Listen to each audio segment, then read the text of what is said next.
वज़ीर-ए-आज़म शहबाज शरीफ साहब 2 रोजा दौरे पर कतर जा रहे हैं। इससे पहले वो जर्मनी गए थे, फिर अमेरिका गए, अमेरिका से वापसी पे वो लंदन रुके। ये लगता है कि पाकिस्तान बहुत ज्यादा तरक्की कर जाएगा अगर इस हुकूमत ने अपने 5 साल पूरे कर लिए। ये बहुत सारे सहाफी दानिश्वर इस किस्म की बातें कर रहे हैं। देखें जी, बसंत बड़ी जबरदस्त मनाई गई, बसंत बड़ा जबरदस्त इवेंट था।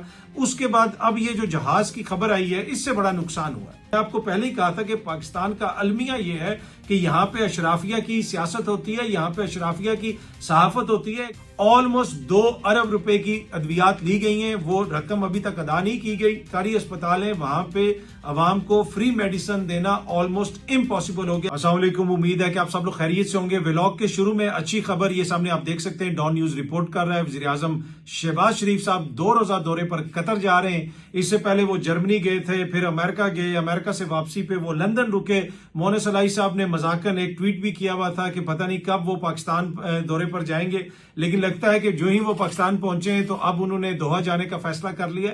ये जितने भी दौरे हैं यकीनन ये पाकिस्तान के मुफाद में ही किए जाते हैं और इस दौरे का मकसद भी यही है कि तजारत में इजाफा हो, ट्रेड में इजाफा हो, जो हमारे बाहमी ताल्लुकात हैं वो बेहतर हो। ये सारी तफसील लिखी गई है इस खबर के अंदर। लेकिन जितनी बड़ी तादाद में हमारे वज़ीर-ए-आज़म साहब गैर मुल्की दौरे कर रहे हैं, मुझे ये लगता है कि पाकिस्तान बहुत ज्यादा तरक्की कर जाएगा अगर इस हुकूमत ने अपने 5 साल पूरे कर लिए।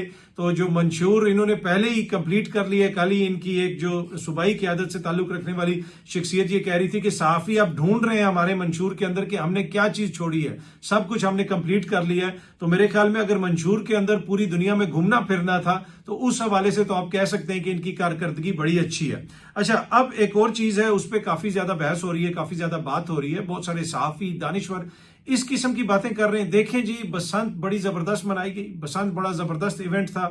उसके बाद अब ये जो जहाज की खबर आई है, इससे बड़ा नुकसान हुआ। अच्छा, पहले तो उनकी अकल दानिश को, उनकी समझ बूझ को सलाम है जो ये समझते हैं कि एक शहर के अंदर बसंत जो इवेंट किया गया, वो इवेंट कितने लोगों ने सेलिब्रेट किया, उसमें यकीनन सारे सहाफी तो पहुंचे हुए थे। कोई किसकी छत पे था, कोई किसकी छत पे था, जहां पे एक पिन्ना डोर का जो पिन्ना होता है जिससे पतंग उड़ाते हैं, वो भी 20-25 हजार का था, कहीं पे 15 हजार का था। आम बंदे ने उसको कितना सेलिब्रेट किया वो तो आपके सामने। लेकिन आप इससे अंदाजा लगाएं कि ये मुल्की हालात के ऊपर तजिए तबसरे करने वाले बड़े बड़े नाम, इनकी सोच क्या है कि जी बसंत एक बहुत बड़ा इवेंट था। वो इवेंट जो पूरे मुल्क में नहीं था, वो इवेंट जो किसी एक पूरे सूबे में भी नहीं था, वो इवेंट जो पूरे एक जिले में भी नहीं था, वो इवेंट जो सिर्फ एक शहर में था, और वो इवेंट जिसके अंदर अशराफिया ने छतों पे चढ़ के पतंगे उड़ाई। बाकी आम लोगों ने भी यकीनन उसको सेलिब्रेट किया और वो सेलिब्रेट करना चाहते थे, लेकिन वो इसलिए नहीं कर सके मेजॉरिटी लोग कि भाई वो 15-20 हजार के किधर से निकालते। वो लोग जिनकी तनख्वाह जो है 30 हजार 40 हजार है, वो अफोर्ड कर सकते हैं 15 हजार का पिन्ना। एनीवे, ये कह रहे हैं जी बसंत बड़ा जबरदस्त इवेंट था और उसके बाद जो जहाज की खबर आई है उससे बड़ा नुकसान हुआ है। इससे आप इनकी शैलो थिंकिंग का अंदाजा लगाएं कि जो डीप रूटेड मसाइल हैं ये उनको समझते ही नहीं है। ये समझते हैं कि जी एक इवेंट क्रिएट कर दिया तो शायद वो बड़ी कोई चीज बन गई। भाई चीज तो तब होती ना कि कोई अवाम के अंदर बेहतरी आती, अवाम का स्टैंडर्ड ऑफ लिविंग ऊपर जाता, सूबे के अंदर पता चलता कि जी लोगों की जो इनकम है उसमें इजाफा हो गया, मुल्क के अंदर कोई इनकम में इजाफा हो गया। लेकिन ये इवेंट टू इवेंट चलते हैं, यानी इनकी नजर में बस एक मीडिया पे एक इवेंट क्रिएट कर देना। ये बड़े बड़े सहाफी, बड़े बड़े दानिश्वर, ये हर कोई छतों पर चढ़ा हुआ था, ये सारे पहुंचे हुए थे। उससे पहले सानिया इस्लामाबाद हो चुका था, लेकिन ये सारे पहुंचे हुए, ये सिर्फ अपनी नजर से देखते हैं। मैंने आपको पहले ही कहा था कि पाकिस्तान का अलमिया यह है कि यहां पे अशराफिया की सियासत होती है, यहां पे अशराफिया की सहाफत होती है। एक दूसरे के दस्तरखानों पे बैठ के इसने उसको खबर दी, उसने उसको खबर दी, और फिर इसी तरह इनके तजिए तबसरे होते हैं। इनकी नजर में ये बसंत कोई बहुत बड़ा इवेंट है। बहुत सारे लोगों से मेरी मुलाकात भी हुई और वो भी इसी किस्म की बातें कर रहे थे, और मैं सोच रहा था कि क्या इनको इदराक नहीं है कि इस वक्त पाकिस्तान में क्या सूरत हाल है। अवाम के लिए तो 2 वक्त की रोटी मुश्किल हुई हुई है और ये बसंत को एक बड़ा इस तरह सेलिब्रेट कर रहे हैं कि जैसे कोई बहुत बड़ा कारनामा हो गया। वाहिद एक शख्सियत थी, आज मैं आपसे कहता हूं कि ख्वाजा साद रफीक साहब एक महफिल में थे वो, और जब वहां पे सारे जिस तरीके से बसंत को तारीफें कर रहे थे और मैं सोच के हैरान हो रहा था कि ये क्या कर रहे हैं, तो ख्वाजा साद रफीक साहब ने कहा कि मुझे भी किसी ने बुलाया था, लेकिन मैं वहां पे गया और मैंने कहा मेरी कोई तस्वीर ना ले, अभी ये सानिया हुआ है, क्या ऐसे हमें बसंत को सेलिब्रेट करना चाहिए? इतना बड़ा सानिया हुआ और वैसे भी ओवरऑल मुल्क की जो सूरत हाल है। ख्वाजा साद रफीक साहब ने यह कहा, नून लीग से उनका ताल्लुक है। अदरवाइज हर कोई कह रहा था कि जी बड़ी जबरदस्त चीज होगी, और ये मैं किसी एक शख्सियत की बात नहीं कर रहा, आप टीवी पे उठा के देख लें, इस तरह की बातें हो रही कि जी वो बसंत ने बड़ा जबरदस्त माहौल बना दिया था, ये जहाज की खबर ने जो है चीजों को खराब कर दिया। तो इनकी नजर में अवाम के जो जेन्युइन मसाइल हैं वो टके की नहीं रखते अहमियत। ये जितने दानिश्वर हैं, ये जितने सहाफी हैं जो इस किस्म की बातें कर रहे हैं, ये कह रहे हैं कि बस एक इवेंट क्रिएट कर दो, फील गुड एनवायरनमेंट क्रिएट कर दो, मीडिया पे पैसा लगा दो, मीडिया उसकी बराह रास्त कवरेज दिखा रहा है जी बसंत की, और बसंत का काउंटडाउन हो रहा है, और उस इवेंट से मीडिया को भी फायदा, हमें भी फायदा, दानिश्वरों की भी मुफ्त की रोटियां जाके दस्तरखानों पे ये बैठते हैं। तो ये एक बड़ा इवेंट क्रिएट हो गया। और हाँ, अब ये जो जहाज की खबर आई है, ये बड़ी जो है गलत खबर है। अब इससे आप अंदाजा लगाएं, इनको इस पे इशू नहीं है कि कितना पैसा मीडिया पे खर्च किया जा रहा है, बसंत की तशहीर पे कितना पैसा खर्च किया जा रहा है, वजीर आला साहिबा की तस्वीरें कितनी लगाई जा रही हैं, उस पे इनको कोई इशू नहीं है। ये कह रहे हैं हाँ वो एक एनवायरनमेंट ऐसी बन गई है कि जहाज वाली जो खबर है वो बड़ा एनवायरनमेंट को खराब कर रही है और एक तरह से हुकूमत की सुबकी हो रही है। ऐसा नहीं होना चाहिए था भाई। कितने पैसे लगे बाकी दीगर तशहीरी मुहिम के ऊपर, उस पर आप नहीं बोलते। लेकिन इससे आप अंदाजा लगा लें कि अवाम के जो जेन्युइन मसाइल हैं वो इनकी नजर में कोई इंपॉर्टेंस रखते हैं या नहीं रखते। अच्छा, एक और चीज मैं देख रहा था, ये सामने आप देख सकते हैं, खबर है जनाब पंजाब की, ये जो बसंत को सेलिब्रेट करने वाले और बसंत के ऊपर बड़े बड़े तजिए तबसरे करने वाले जो सहाफी हैं, ये सामने आप खबर देख सकते हैं एक्सप्रेस ट्रिब्यून की, कि पंजाब के अस्पतालों में जो फ्री मेडिसिन देने की हुकूमत ने बात की हुई है, उसके अंदर एक बहुत बड़ी रुकावट आ गई। और एक्सप्रेस ट्रिब्यून ये रिपोर्ट कर रहा है कि Pindi's public hospitals fail to clear 1.95 billion vendor dues, यानी इन अस्पतालों के अंदर जो अद्वियात ली गई, उन अद्वियात का तकरीबन 2 अरब रुपया अभी तक अदा नहीं किया गया, और जिसकी वजह से अब मजीद अद्वियात नहीं मिलेंगी और आवाम को फ्री अद्वियात देना ऑलमोस्ट नामुमकिन हो गया। मैं थोड़ी सी खबर आपकी तफसील पढ़ के आपको सुनाता हूं। The Punjab government's announcement to provide free medicine in public hospital has become practically impossible to implement in Rawalpindi's 3 major government hospitals due to insufficient medicine budgets. Outstanding payments to vendors for already procured medicine have reached 1.95 billion, यानी 1.95 almost 2 अरब रुपए की अद्वियात ली गई हैं, वो रकम अभी तक अदा नहीं की गई, और इस वजह से रावलपिंडी के जो सरकारी अस्पताल हैं वहां पे अवाम को फ्री मेडिसिन देना ऑलमोस्ट इम्पॉसिबल हो गया है। ये ट्रिब्यून रिपोर्ट कर रहा है। और ये आपसे कहते हैं जी वो जहाज ले लिया इतना तो क्या हो गया, कुछ तो उसका भी दिफा करते हैं, लेकिन बाकी जो रकम खर्च की जा रही है इस चीज के ऊपर, उस चीज के ऊपर, उस पर कोई बात नहीं करता। मैंने आपको पहले भी कहा है कि जहाज एक अलामत है। बीमारी ये है कि अवाम का पैसा जिस तरह मर्जी खर्च करो, कोई पूछेगा नहीं। लेकिन जहां पे अगर हुकूमत की जानिब से कुछ ऐसे स्टेप्स लिए जा रहे हैं कि जिनसे लगता है कि आवाम का फायदा नहीं होगा, तो उस पर आपको क्रिटिसाइज करना चाहिए, लेकिन अच्छी चीजों की तारीफ भी करनी चाहिए। अस्पताल में अद्वियात मिलना तो ऑलमोस्ट इम्पॉसिबल हो गया है एक्सप्रेस ट्रिब्यून के मुताबिक, लेकिन अच्छी खबर यह है, ये सामने आप देख सकते हैं, आज इसको मीडिया ने रिपोर्ट किया, दुनिया न्यूज भी रिपोर्ट कर रहा है कि अगर अस्पताल में कोई मर जाएगा तो पंजाब हुकूमत ने पहली मरतबा मुफ्त मैयत मुंतकिली सर्विस का आगाज कर दिया। जी हाँ जी, अगर अस्पताल में कोई मरेगा तो उसको वहां से घर मुंतकिल किया जाएगा फ्री। तो ये कम से कम एक पॉजिटिव खबर है। मैं थोड़ी सी खबर आपको पढ़ के सुना देता हूं। वज़ीर आला पंजाब मरियम नवाज शरीफ ने मैयत को अस्पताल से घर पहुंचाने के लिए एम्बुलेंस सर्विस शुरू करने की मंजूरी दे दी। इजलास में प्राइवेट एम्बुलेंस सर्विस को भी रेगुलाइज करने पर इतफाक किया गया। प्राइवेट एम्बुलेंस सर्विसेज के रेट भी मुकर्रर करने की तजवीज का जायजा लिया गया। जहां पे एक तरफ ये बुरी खबर है कि रावलपिंडी के सरकारी अस्पतालों में फ्री मेडिसिन आम बंदे को देना ऑलमोस्ट इम्पॉसिबल हो गया, वहां पे पंजाब से अच्छी खबर यह है कि अगर कोई सरकारी अस्पताल में मर जाएगा तो उसको घर मुफ्त शिफ्ट कर दिया जाएगा। उसके लिए एम्बुलेंस सर्विस का आगाज कर दिया। पंजाब में पहली मरतबा फ्री यानी मुफ्त मैयत मुंतकिली सर्विस का आगाज।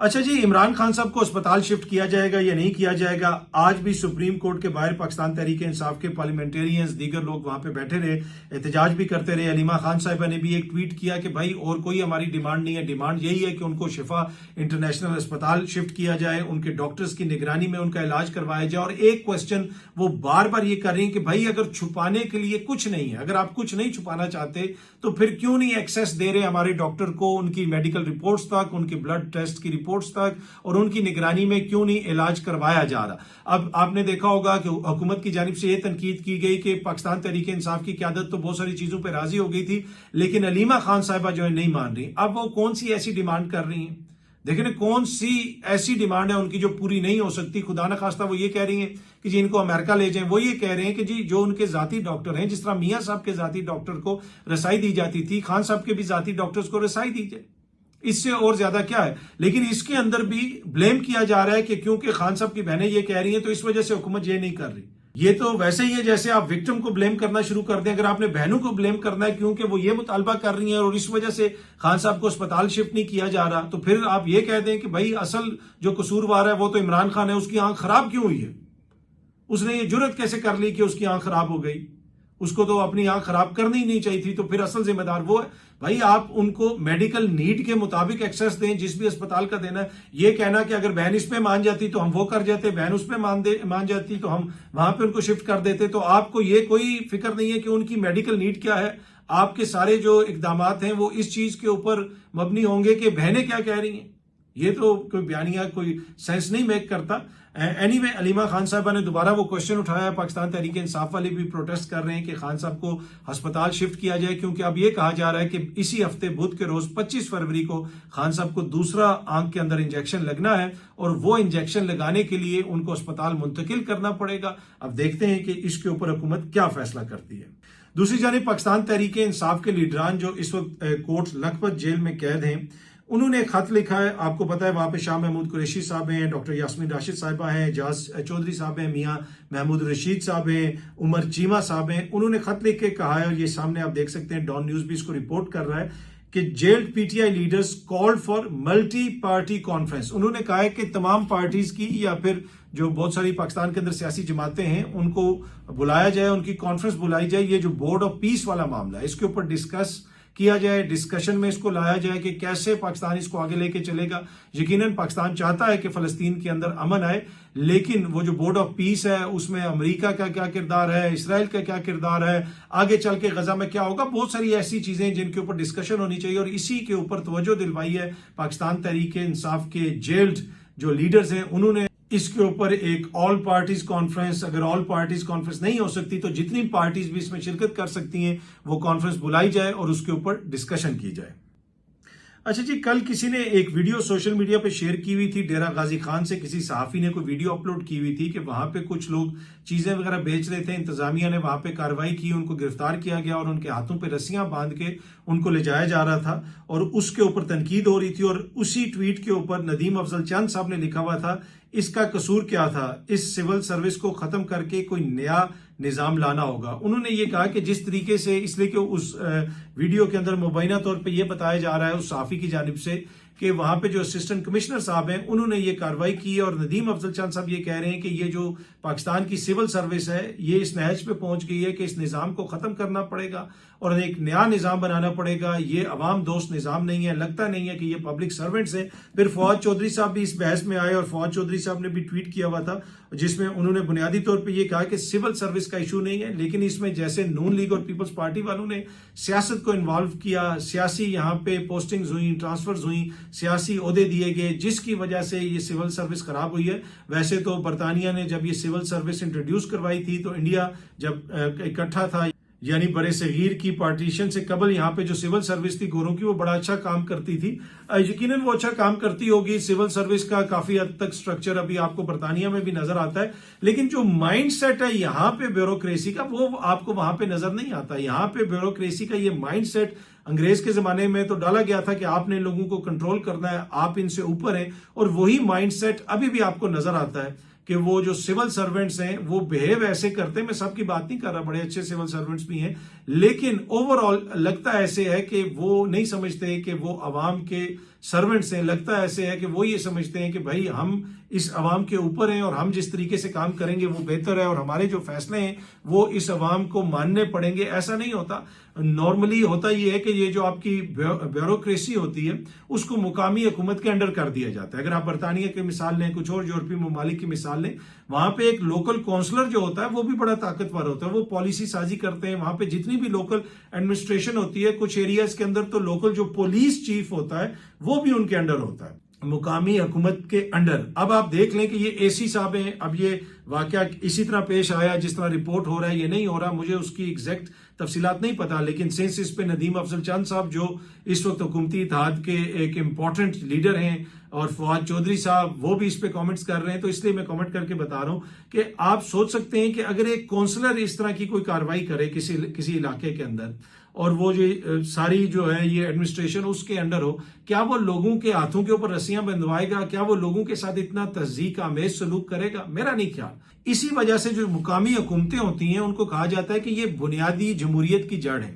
और इनका होना बहुत जरूरी है। जब आपकी मुकामी हुकूमतें नहीं होंगी तो अफसरशाही तो फिर ऐसे ही करेगी। उनका तो काम यही है कि आपने हर तरीके से चीजों को इम्प्लीमेंट करवाना है, चाहे कुछ भी करना पड़े। अच्छा जी, आखिर में एक खबर है मैक्सिको से। वहां पे एक स्मगलर है, ड्रग कार्टेल है वहां पे, जिस तरह आप कह सकते हैं माफिया है। उस माफिया का जो सरबराह है उसके खिलाफ कार्रवाई की गई और उसको मार दिया गया उस कार्रवाई के अंदर। और उसके बाद से मैक्सिको के मुख्तलिफ शहरों में एक तरह से आग लगी हुई है, एयरपोर्ट्स बंद हो चुके हैं, हाईवेज को बंद कर दिया गया है। वो जो ड्रग कार्टेल के लोग हैं वो इतने मजबूत हैं, उन्होंने मुख्तलिफ सुपर मार्केट्स के ऊपर, बड़ी बड़ी बिल्डिंग्स के ऊपर, एयरपोर्ट्स के ऊपर हमले किए हैं, चीजों को जलाया जा रहा है और एक तरह से अफरा तफरी आपको हर तरफ नजर आ रही है।